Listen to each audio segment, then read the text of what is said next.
his office can talk to the family so that now that some ground has been covered and some people have been charged, that they could now lay to rest the deceased. Bearing in mind that if we allow the state to be as it is, it could even be for 10 years if they're waiting for somebody to be convicted so that they may rest the deceased. It could be a long. Is there anything you can do as a ministry, as an office, to convince the family to lay to rest the deceased? I thank you, Mr. Speaker. Honorable CS. Mr. Speaker, sir, we would encourage the family to rest their loved one, because first, criminal investigations are never closed. Criminal files are live forever.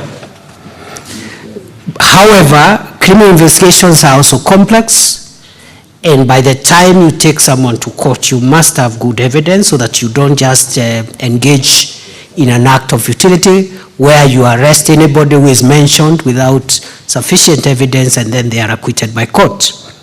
Therefore, Mr. Speaker, in line with the request and the suggestions by the distinguished Senator for Makueni, my friend the Honorable Manzo, we are trying informally to reach out and talk to the family and the community to just rest their loved ones, because in case of anything, as members of this house are aware, we even exhume people when it is necessary, of course through a court order if it is necessary. So keeping the body unburied doesn't serve a lot of purpose. In any case, the government does not require any form of pressure to do what is right and what is just. When the victim is buried, when they are not buried, we'll still do what we must. So we will reach out, Honorable Speaker, as suggested, informally, but the decision and discretion lies with the family on when to rest their loved one. Senator Mariam.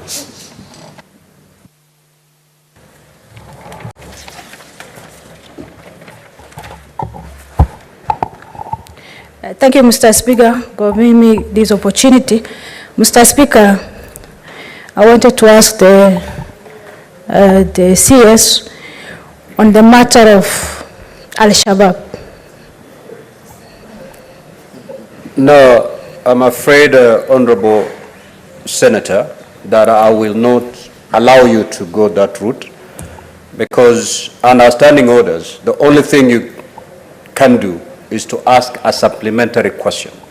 And a supplementary question is a question that is related to the primary question.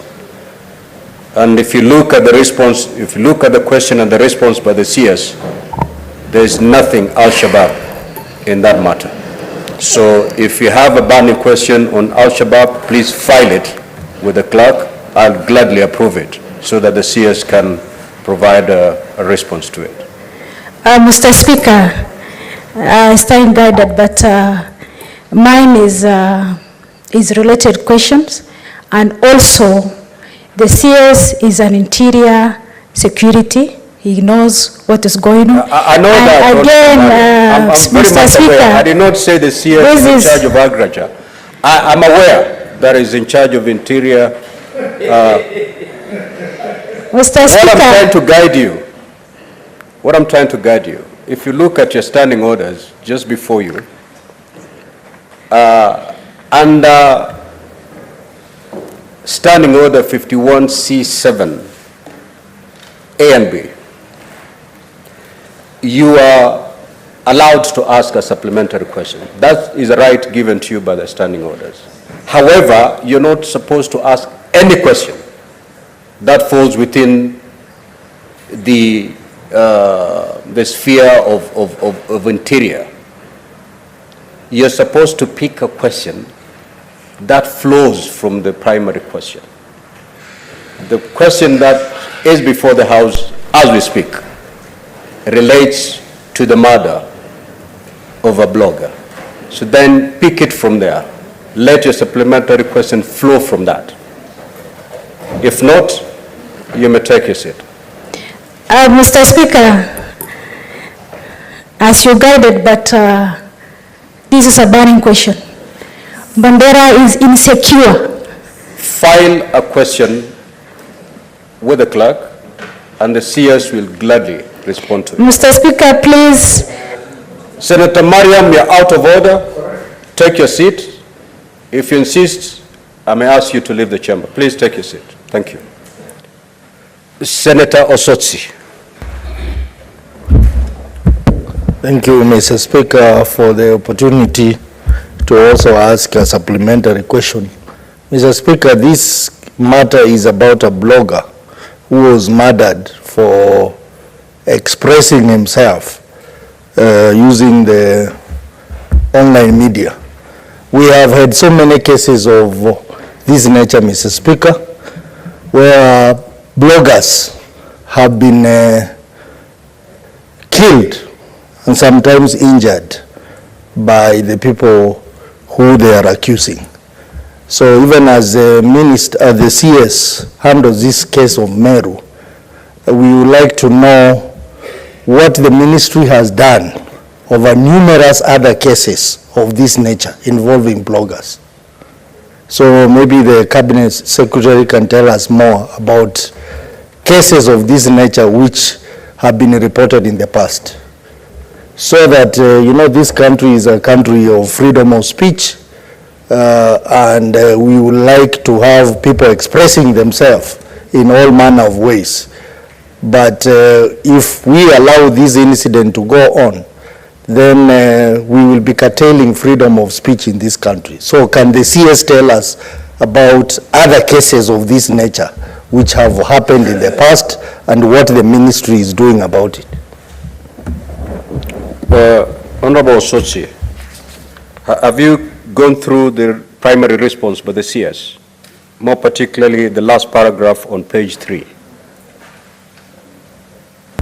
I have listened to the cabinet secretary very keenly. Yes, he has, because that is one of the primary questions asked by the senator for Meru, and the written response actually captures that.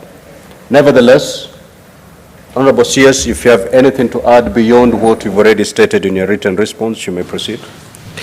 Mr. Speaker, sir, over and above my written statement, I want to confirm, just as stated by the distinguished Senator Otsosi, that we have very many cases across the country of complaints, formally lodged complaints by bloggers and people in the cyberspace who have been threatened for expressing political or other views on the cyberspace. We have so many, and what we've done is that we have established a special unit within the DCI, which is handling threats and criminal activities that are being perpetuated on bloggers and people who exercise their freedom of expression through the cyberspace and get intimidated or harassed or punished for it. So we have set up a special unit which is monitoring, first of all, content that could be hateful or perhaps incite violence, but at the same time, that is the same unit that is responsible for protecting the freedom of expression through the cyberspace to ensure that bloggers and other people who express themselves do not attract criminal responses. Senator Mbugua. Thank you, Mr. Speaker. I would want the Cabinet Secretary to tell this House what assurance he can give to the family of the deceased and the residents of Meru County that because of the nature of this case, that there will be no interference whatsoever and justice will be served and seen to be served. Thank you, Mr. Speaker. Honorable CS. Mr. Speaker, sir, I want to assure the family and the community from where this crime has been committed that the government will ensure impartial and comprehensive investigations. And I also want to assure no one will interfere with this investigation. All the people where evidence had led us to investigate have been investigated, including the home of the governor, and nobody is above the law. Anybody who is linked will be punished, who is linked with this crime, and also nobody has the capability, the capacity to try interfering with this matter, because we will not allow crime to thrive because of interference. Nobody is powerful enough to interfere with the statecraft, especially on sensitive issues like national security. Senator Dulo. Thank you, Mr. Speaker. Mr. Speaker, I would like to thank the CS for the information given on the blogger who has been killed. In line with the same, Mr. Speaker, I know there is so much threat on the ground, more specifically to the bloggers, and I'm sure the CS is aware. Sometimes security agencies are also used by those who are in power to silence those bloggers. And number two, Mr. Speaker, there are counties where governors are recruiting youths in the name of Jeshi Fulani, Jeshi this, and Jeshi that. I don't know whether he's aware, but it's something that is actually worrying in most of the counties, and I can speak for Isiolo County. The CS should be on top of those things, and if it is happening, they should look for ways of stopping those kind of arrangement. I thank you. Honorable CS. Mr. Speaker, sir, I want to confirm that this cyberspace is being used, first of all, for freedom of expression, which is very good, but also, as I've just intimated a while ago, it is being used to incite violence and go overboard, even in some of that expression. So, that is the one side of the story.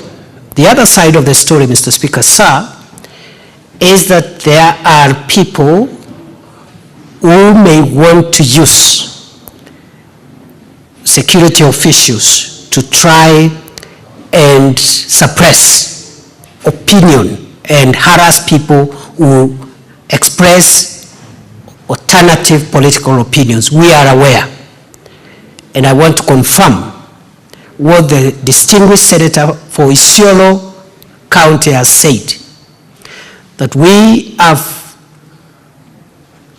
active investigations as we speak in 19 counties of leaders and other influencers who have organized teams of online people to harass, intimidate, incite violence using the cyberspace.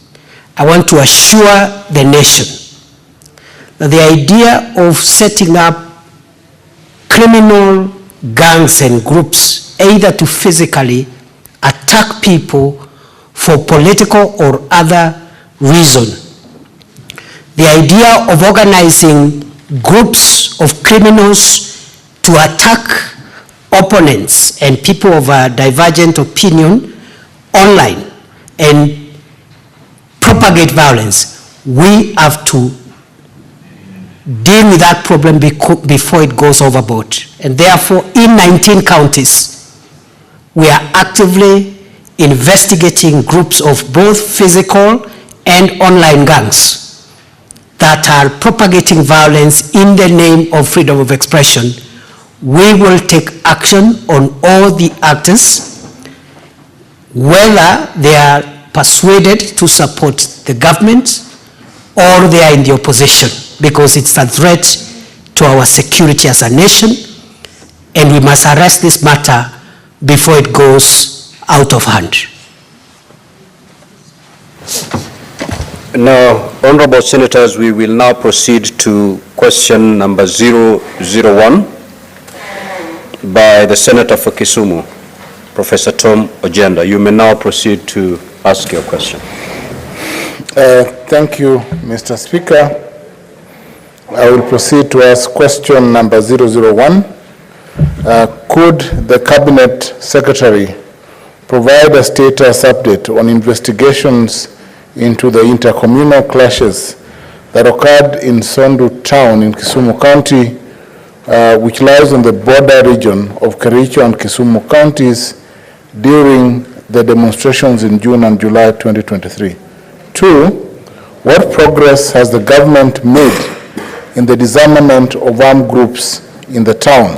And C, what measures has the government put in place to provide peaceful coexistence and prevent a recurrence of intercommunal clashes in the town? Thank you, Mr. Speaker. Honorable CS.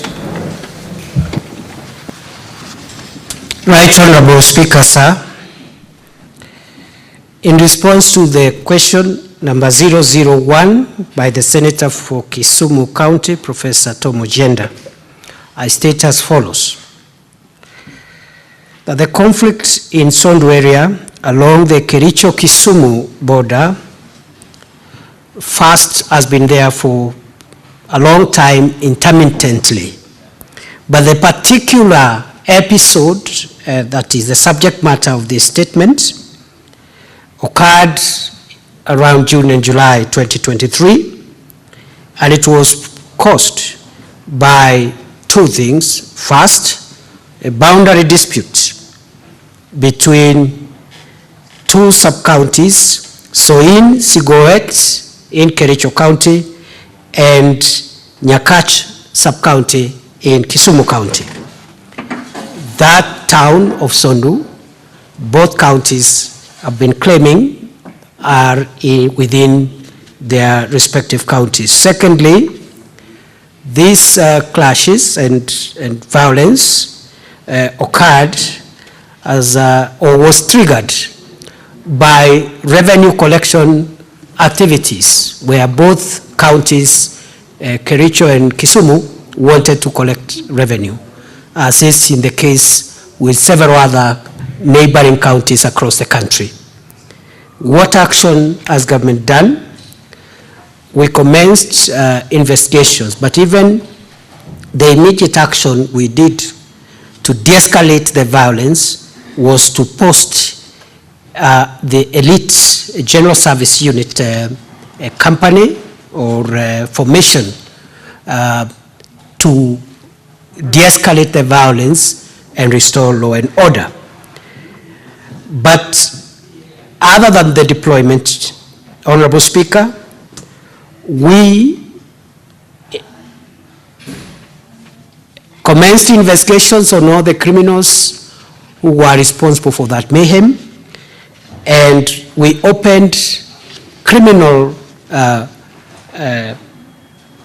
suits and inquiries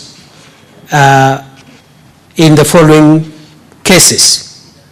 Inquest number 3 of 2023, the deceased person, Melzedek Odhiambo, it's pending before court. Inquest number 7/202, Brian Odhiambo Wino, pending under investigations. Number C, inquest number 9 of 202, Nicole Oko, pending under investigations. Number 4, inquest number 9/202, David Otieno, pending under investigations.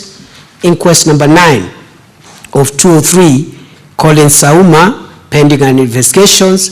And inquest number 5 of 202, an arson case, which has also been subject to the inquiry. Further, Inquiry case number 10 of 2023, Charles Auma, is pending before the ODPP for directions to prosecute. Right Honorable Speaker, sir, we believe that there are no armed groups in Sondu town. What we believe there is are groups and gangs of youths from both sides, the Kericho side and the Kisumu side, who arm themselves with bows and arrows from time to time. And what we've done to make sure that these gangs do not regroup is we have issued a security directive against bearing of arms on both sides. No one is supposed to carry arms. Even as I've said, we have deployed a very, very effective GSU contingent, which has been patrolling that area for close to a year now with a lot of success. Right Honorable Speaker, these are the measures that the government has taken to promote peaceful coexistence in the Sondu town area. First, the deployment of the elite GSU squad, which is already stationed in the area. The officers are conducting a 24-hour patrol within the affected areas. Secondly, we changed the deployment. We did transfers of all police officers from both sides who had served there for a long time, because the evidence was pointing to some of them having been compromised and having been conflicted with the local issues in that area. Thirdly, Right Honorable Speaker, sir, we are encouraging the security teams from the Kericho side and the Kisumu side to carry joint patrols together, so that we make it clear to the residents of that area that security is a national asset, security is a national good, it has nothing to do with boundaries.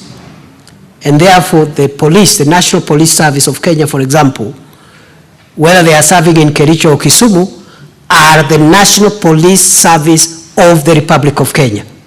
So they are doing joint patrols. So on the Kericho side, the team from Kisumu and the team from Kericho patrolling together. And then occasionally also, on the Kisumu side, the two teams patrolling together. We believe this way will demystify, or rather reduce, the notion which was there that the police on either side was trying to protect the interest of each side. These are National Police Service officers, and they serve the country equally. Right Honorable Speaker, thirdly, we have arrested and prosecuted suspects.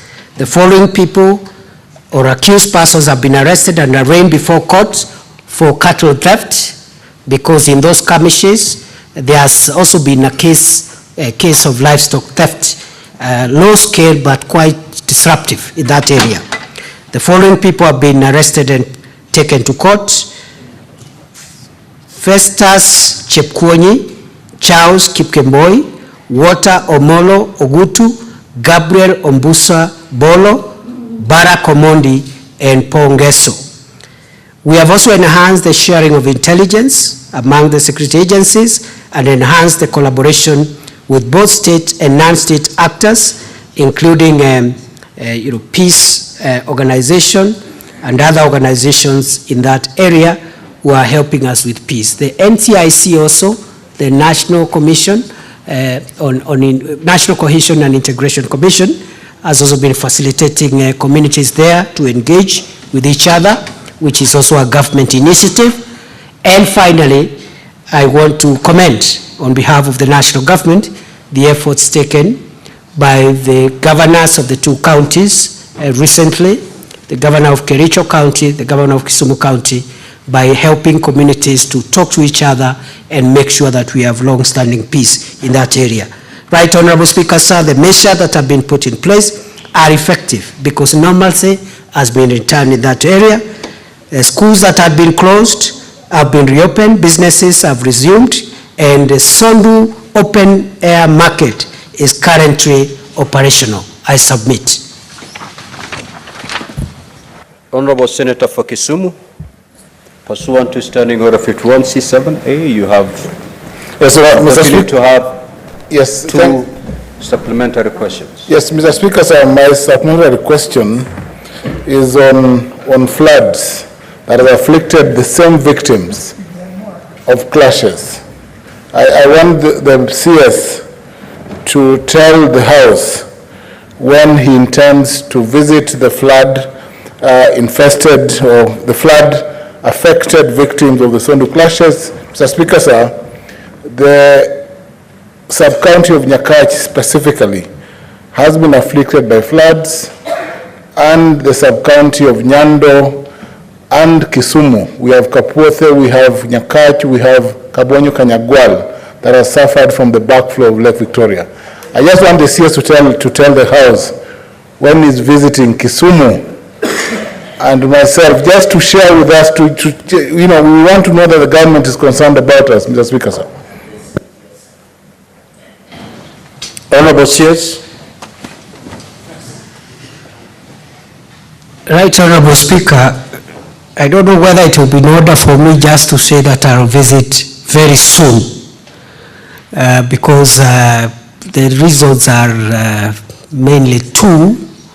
Right now, the whole country is engulfed in a huge crisis, and we are trying to ensure that we respond and are available to as many emergencies as possible, including the emergency right now in Nyando. It's one of them. And secondly, also, this space, we do not have the privilege of having publicly available long-term calendars published. But I'll be in Kisumu soon in the next few days, and I'll notify the Senator for Kisumu County. Senator Aaron Cheriot. Thank you, Mr. Speaker. Mr. Speaker, I'd like to welcome Majority Leader Emeritus, the CS for Interior, into this House, always diligent in finding time to come and respond to issues of members. And I appreciate when he takes time to engage us like he has done this morning. Mr. Speaker, I had earlier requested to speak, but you didn't grant me an opportunity. And serving in a position of responsibility or leadership in the House comes with its cost sometimes, part of which includes not picketing at the Speaker when they don't grant you an opportunity.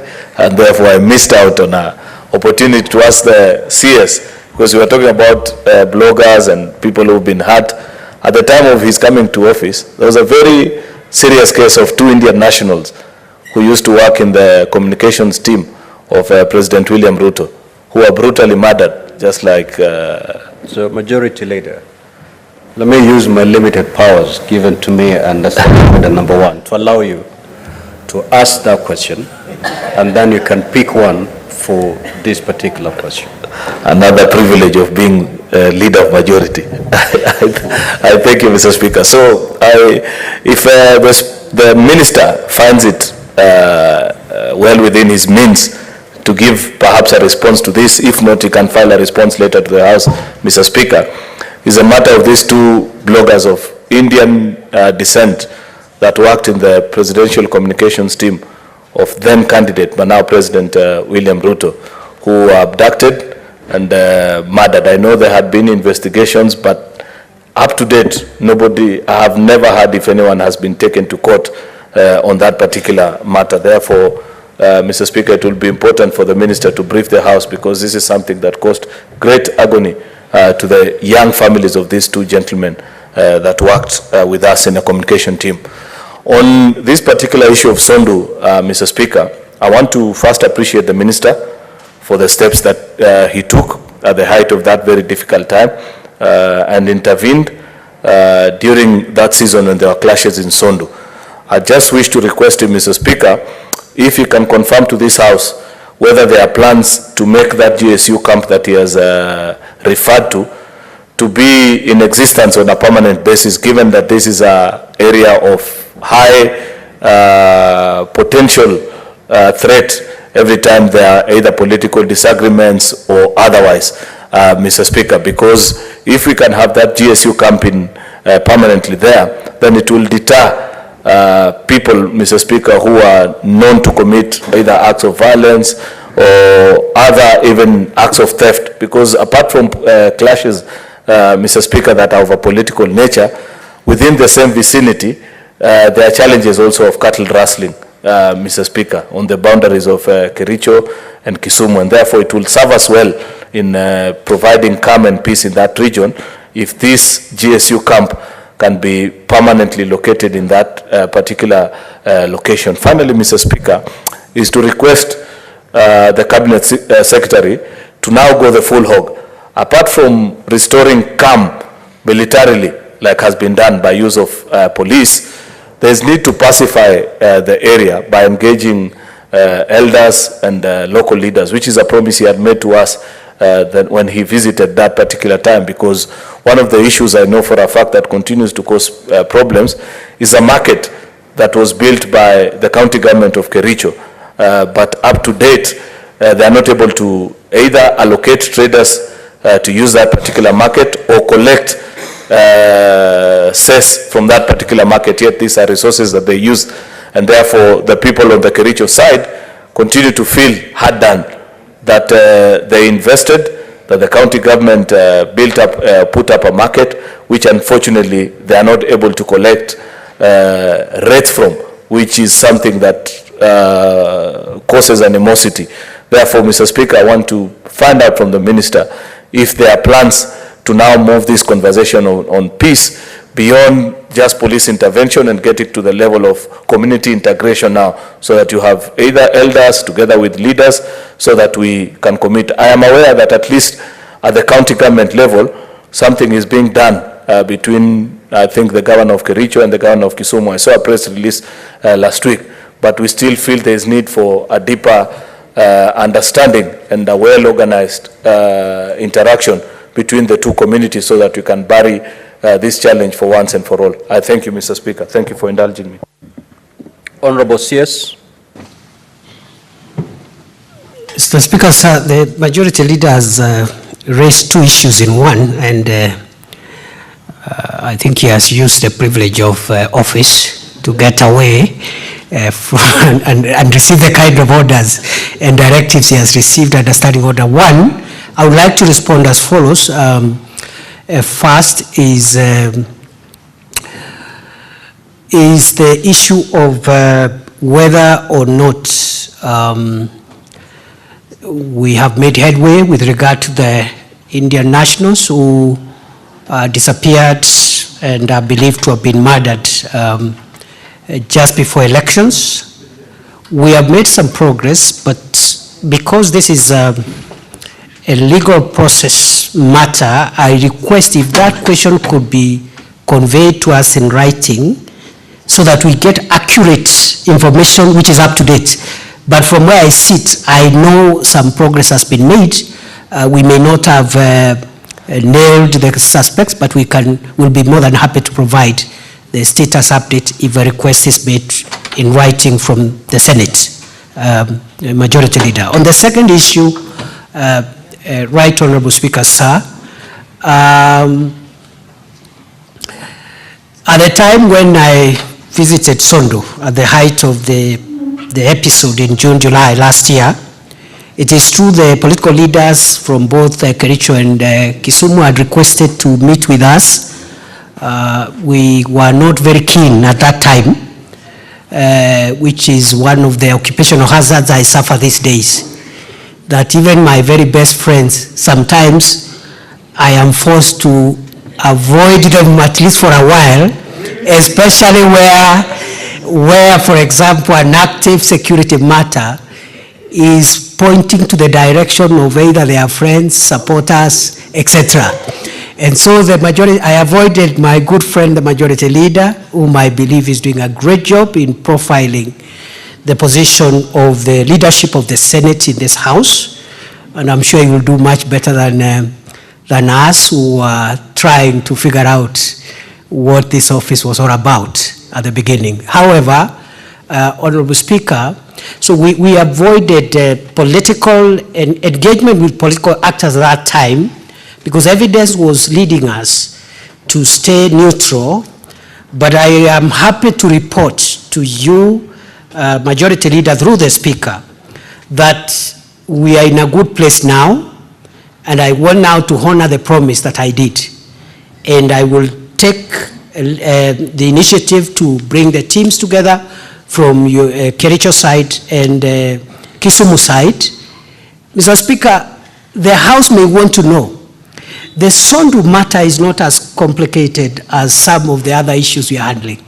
These are brothers and sisters and neighbors who understand each other. So with regard to the question of meeting political leaders for permanent solution, we should be beginning that as soon as possible. And finally, Honorable Speaker, the request or the suggestion from the Leader of Majority about the GSU camp, he had already approached me informally outside the House, and even my senior senator for Kisumu had also requested the same as a sign of ensuring that there is stability in the area. We will make that camp at Sunu permanent, and we will increase its strength, because we realized that's a matter where presence of law enforcement can 99% resolve the matter. Senator Manzo. Thank you, Mr. Speaker. In relation to the same matter, Mr. Speaker, I remember one time it was on this floor, and at that moment it was a blame of a stolen motorbike. Then it has graduated to other factors. I would like to ask the CS, while looking for a permanent solution, have you dealt with the issue of boundaries? Because, Mr. Speaker, we just did a law here which has gone to the National Assembly. What is it going to do in terms of the boundaries of the counties that have been a dispute, and it be one of the factors, there being a market build which by one county, but they cannot collect, any cess or anything out of it, out of a dispute, meaning there is still a dispute up to now. What are you doing about disputed boundaries which cause a similar problem, and is likely to cause similar problem in other parts of the country, like in the case of Makueni and Taita Taveta? Thank you, Mr. Speaker. Honorable CS.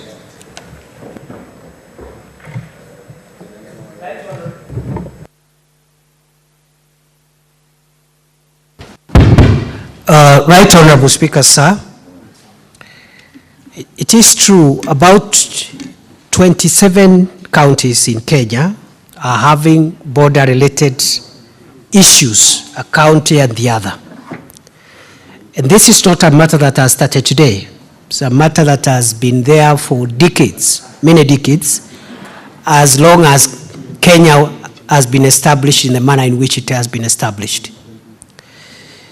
It is also true that border issues of neighboring communities is a world over phenomenon. It's not new to Kenya.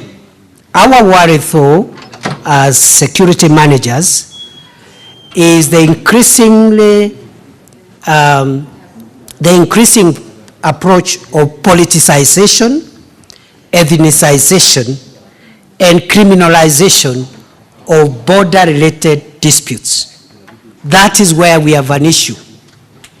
The politicization, ethnicization, and criminalization of border disputes, where influencers, whether political influencers or other influencers, want to take advantage of the differing opinion on where beacons and borderlines lay among neighbors to bring in crime, to bring in politics, and to divide the people of Kenya. We have made it clear in the national security sector that we are not going to allow criminals and characters who want to bring violence, crime, negative ethnicity, and destructive politics in a very honest discussion among neighbors as to where borderlines lie. And one may ask, Mr. Speaker, then if politics, ethnicity, and the rest and are removed from borders, then why should we have borders? Borders are still relevant for commercial reasons. For example, the majority leader, who is the senator for Kericho, and the senator for Kisumu, that discussion they're having around Sondu has some revenue, commercial-related matters. The same with the distinguished senator from Makueni and their neighbors in